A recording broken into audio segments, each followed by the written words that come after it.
Immigration, Refugees, and Citizenship Canada has already issued more than 58,000 invitations to apply through express entry across 20 draws since the start of 2026, showing that this year is moving at a much faster pace than many candidates expected.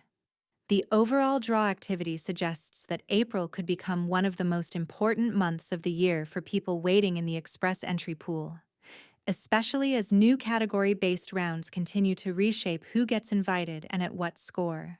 So far, Canadian Experience Class and French Language Proficiency draws have been responsible for the highest number of invitations, while Provincial Nominee Program draws have remained frequent but smaller in size.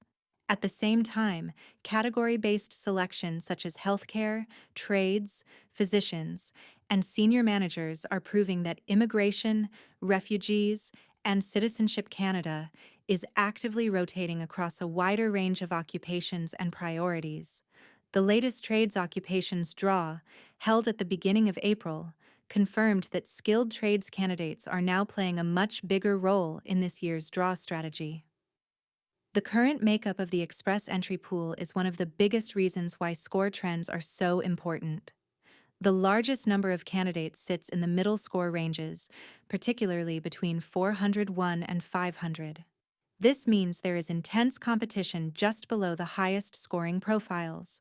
While the number of candidates above 501 has been shrinking, there is still a very large group of people in the high 400s, which creates pressure on Canadian Experience Class cutoffs and makes it harder for scores to fall quickly.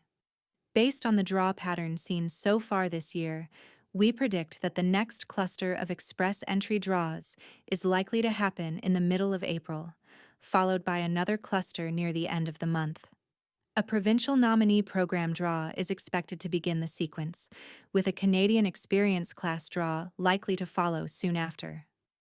A French language draw may also appear during the same period, while the final week of April could include another provincial nominee program draw, another Canadian Experience Class round, and an additional category-based selection such as healthcare, trades, or senior managers. We also project score trends for the next quarter. Canadian Experience Class cutoffs are expected to remain in the low 500s, unless very large draws begin happening more frequently.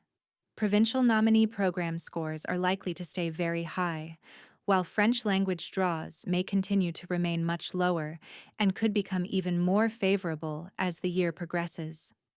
Trades and healthcare categories are also expected to stay well below the Canadian Experience Class range, creating more opportunities for candidates in targeted occupations. At the same time, we all need to understand one thing clear, that these predictions are not guaranteed. Processing capacity, new immigration categories, federal policy changes, and labor market needs could all change the timing, size, and score levels of future draws. Still, the overall trend is clear. Express entry in 2026 is becoming more dynamic, more selective, and more category-focused. Candidates who improve their profiles early, stay updated on draw patterns, and align themselves with targeted categories will have a stronger chance of receiving an invitation before the year is over.